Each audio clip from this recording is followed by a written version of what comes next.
Good afternoon. Thank you very much for having me here today. This is a very interesting forum for me. I mean, I've been learning quite a lot since morning.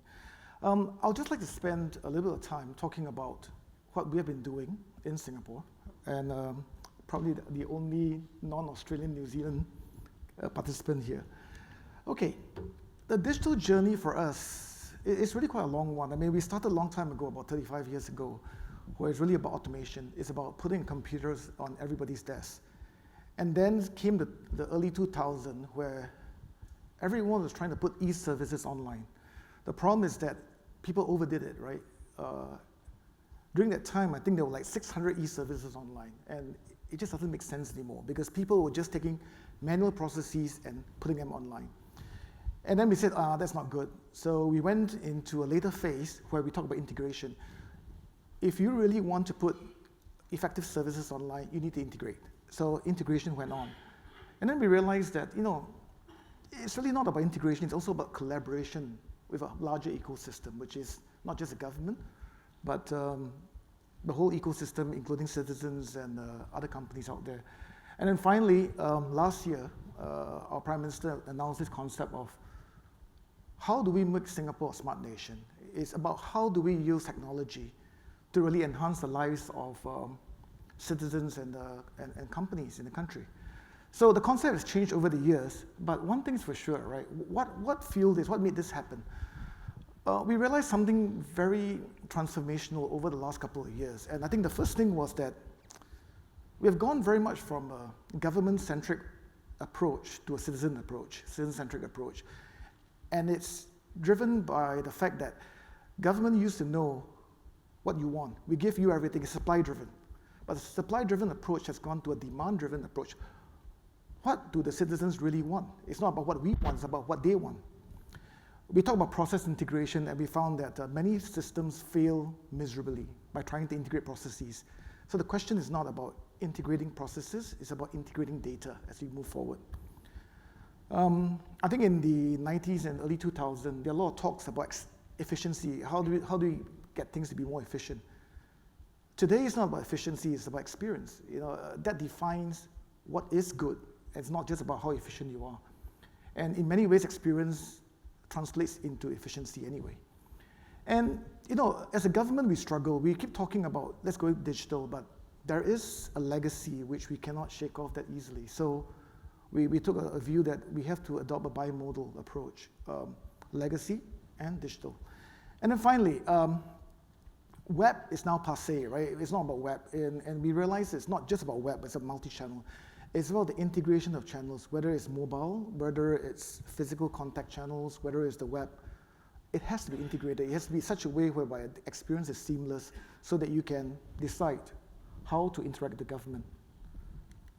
So what is digital government about for us? It's all about data. It's about software, and it's about creating value for the citizens. And there are really 4 parts to it, which I'll talk in detail.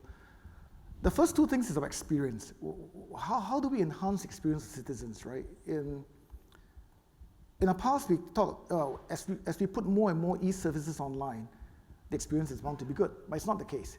In fact, we were quite controversial in our meeting the other day, and we said that it's not about putting more services online. In fact, it's putting less services online and to reduce the friction in dealing with the government.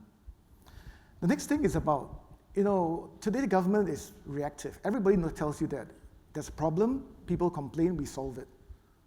But it's not about reaction, it's about anticipation that's even more important going forward. Given the fact that we have a lot of data, and we can anticipate with a certain degree of confidence when the issue arises. The next section is about engagement, right?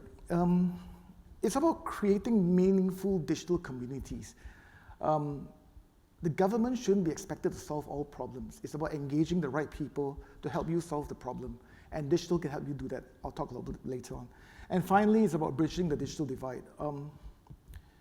Everybody tells you that technology is a great leveler of society, but in fact, it's not true. In fact, it's actually dividing the society more and more. And this is something that we need to address before it gets out of control. So let's talk about minimizing friction. I think the worst thing that everybody can think about government, any government in the world, is that government creates friction. Yesterday, there were a couple of gentlemen talking about visiting Apple Store versus visiting the post office to get a passport. We create friction unnecessarily. So let me give you an example. We talk about tax, for example. It's not creating 3 tax apps or a better tax application. It's about making tax filing so seamless that it's actually not too bad to pay the government some money. You know? And for us, it's really about integrating the data from the back end so that today, 57% of Singaporeans don't even need to file tax. The data is already there. 92% file online, and the online process takes 5 minutes. That's it. You verify the data, click, and it's done. So we make it as seamless as possible. Take the friction out of the system. The other thing we realized is that, do you know that it's actually very difficult to solve a problem if there's an issue? For example, there's a damaged road outside. So who do you call? You can call many departments, right? And they'll toss you around. You call the public utility services, they say it's not my job, it belongs to a town council. The town council will relate you to somebody else. And most of the time, people end up calling the police. And we realized that about 60% of the calls to 911 are not police related at all. So we created a very simple app. It's called One Service. It's just an app. You go there, photograph that event or that damaged road, damaged drain or something like that. It geotags automatically. It sends it to a back end, which routes it to the right agency, and then the agency will get back to you and fix the problem. So again, take the friction out, right? Make it as simple as possible. The other thing is about anticipation. We realized that we have a lot of data. So one example is this. Today we have a damaged drain, and in a tropical country at Singapore, when a drain is damaged, water accumulates. And water accumulates means dengue outbreak. So today, part of the things that we know that from our data, we have all the data. And once we know that we fixed the drain, the next thing we need to do is to fumigate the place, right? So it's anticipation. You don't have to wait for the problem to happen. And there's a little app, there's a little thing called Beeline. What is Beeline? A lot of people talk about transportation. What we have done is that we have used the data, the transportation data, analyzed it, and found critical routes, point-to-point locations, where people use public transportation service. And that's the basis of how we create a Beeline.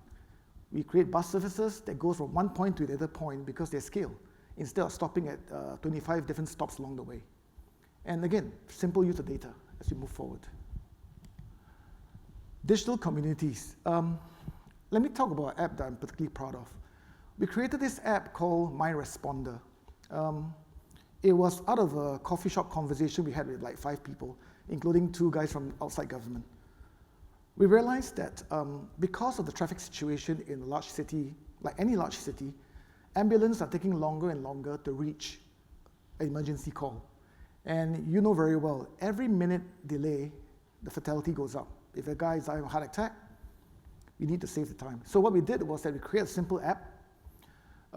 We enroll people who are medically trained or even paramedics, Red Cross trained, whatever, into this app. And if something happens near you within the like 100 meter or 200 meter parameter, it will buzz you. And you can go there and help. And actually, it happened to me actually. I was having breakfast somewhere, a guy collapsed of a heart attack. I actually went there, but luckily there were other people going there because I was afraid that I had to do CPR actually. But it actually happened. So this is about creating a community that helps. And it's simple, using digital to create these communities because that's the best way to get people engaged. Digital divide. Again, we're getting quite worried because there are many segments of society that are unintentionally being excluded from this whole revolution. And they are there. It's not a small group of people. You're talking about the poor, you're talking about less educated, the older people, which is a very big segment. And also, people who are disabled in some ways. So there are very specific programs that we put in place to try to get people more and more engaged on the digital front. Getting old people to teach old people is a great thing because getting young people to teach old people is very difficult. So we've been doing quite a lot of that. So if you ask, what are the 5 pillars that we kind of built digital services on, it's really 5 things, right? It's about being more and more anticipatory, the concept of anticipatory government. It's about virtual integration. It's not about, again, putting systems together. It's about putting data together to connect systems. It's about digital inclusion, getting more and more people engaged in digital. Safety and security is something that's always understated. It's a thing that probably keeps me awake every night, and I'll talk a little bit more about that later on. And finally, about creating the ecosystem, a system that can function outside of government and within government. It's a concept of looking at things from outside in rather than inside out, basically. So again, we take a very practical approach. Impact, complexity, right? So we always go for the sweet spot, right? Something that has tremendously high impact, not very complex, we'll do it straight. And we take this very simple principle, it's not rocket science, right? That we will fix things and we'll do things that has the most impact on the citizens, but without spending 5 years doing it. The question is speed.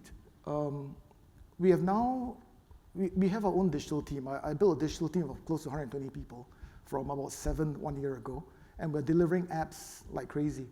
We're talking about delivering apps in about 3 to 4 months, less than $100,000 instead of millions of dollars, and the efficiency is just going up very quickly. So what kind of infrastructure are we built upon? We have a very practical infrastructure again, traditional, digital, but they are linked because one cannot do without the other, contrary to what many people will tell you.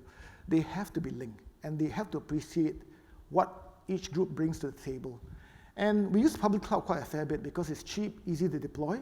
For anything that's unclassified, we can use the public cloud.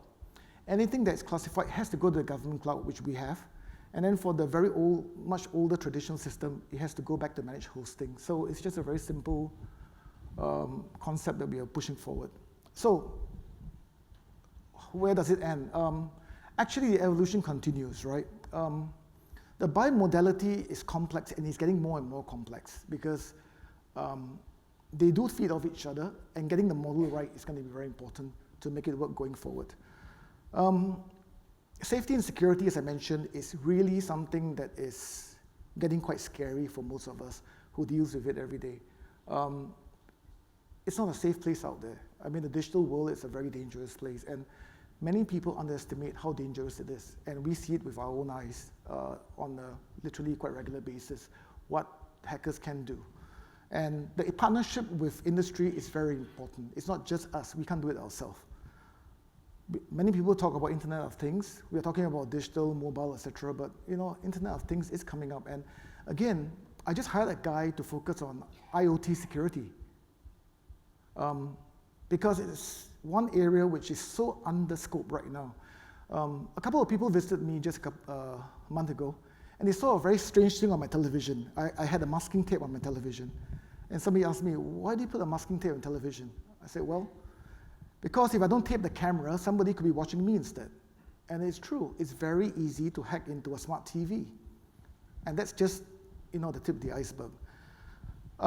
As we put more and more sensors in place, the concept of what we call a smart nation interoperable ecosystem is tough to build and tough to secure.